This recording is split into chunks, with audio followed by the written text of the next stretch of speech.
nak tanya doktor, apakah tujuan kita buat screening dan kepentingannya? Boleh doktor jelaskan apa dia tujuannya? Terima kasih. Silakan doktor. Terima kasih cikgu. Sebenarnya screening yang saya nak bincangkan pada kali ini ialah supaya sebenarnya masyarakat kita, macam orang Islam, orang Melayu kita kat Malaysia ni, kita pada saya, pemerhatian saya, kita agak kurang ambil berat tentang kesihatan kita. Kita bila sakit baru jumpa doktor, bila kita ada masalah baru kita pergi jumpa doktor dan sebagainya. Jadi satu benda yang kita buat dalam perubatan ni, yang kita galakkan, yang kita ada banyak program ialah kita panggil screening, pemantauan.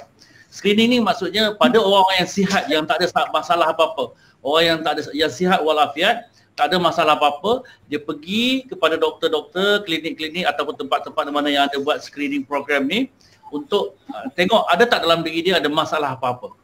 Nak serah diri untuk tengok ada tak saya ni masalah apa-apa.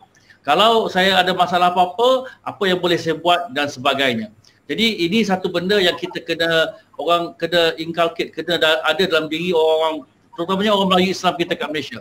Sebab daripada pemerhatian kita, orang bangsa lain, dia akan dia letakkan duit yang banyak, dia sanggup korbankan duit yang banyak semata-mata untuk buat dalam screening program.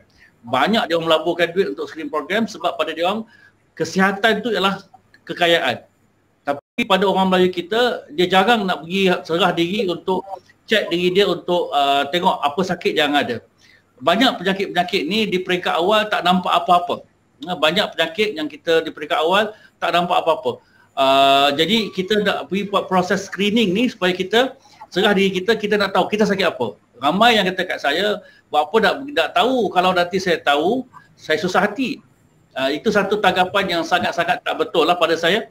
Sebab kita kena tahu, bila kita tahu, kalau tahu peringkat awal, atau kalau ada screening untuk kanser payudara, kanser pangkal rahim dan sebagainya, kalau kita buat screening dan tahu peringkat awal, rawatannya insya-Allah sembuh 100%.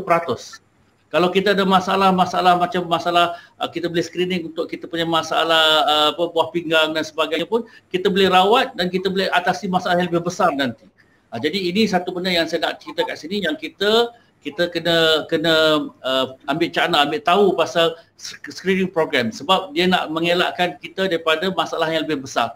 Kita nak beribadat, kita nak apa. Jadi kalau kita tahu kita punya masalah, kita dapat rawat awal, insya-Allah kita masalah-masalah yang ke depan kita boleh atasi dan kita boleh teruskan hidup kita secara normal yang mungkin, dan kita boleh buat ibadat macam elok, macam biasa. Kita boleh screening untuk kita punya kencing manis, darah tinggi dan sebagainya. Bila kita buat screening proses macam ni, kita dapat atasi masalah tu lebih awal, dan insya-Allah ramai yang saya buat, saya tak suka orang kata bila kita start makan ubat kencing manis, darah tinggi ni, kita kena makan ubat tu sampai bila-bila, sampai kita habis. Ini pada saya satu benda yang salah lagi tanggapan orang kita. Kalau kita buat screening di peringkat awal, kita tahu masalah apa kat mana, punca kat mana, kita boleh rawat di peringkat awal, insya-Allah kita boleh atasi dia, dan insya-Allah tak ada apa-apa masalah. Boleh hidup dengan kencing manis tanpa ubat. Boleh hidup dengan kita ada masalah darah tinggi yang dulu, tapi kita boleh atasinya dengan makan ubat yang sikit ataupun tak perlu makan ubat. Jadi kita dapat hidup dengan lebih elok, dapat beribadat dengan lebih sempurna, dan ini yang kita nak, amanah yang Allah bagi untuk kita jaga diri kita ni, kita buatkan dengan betul.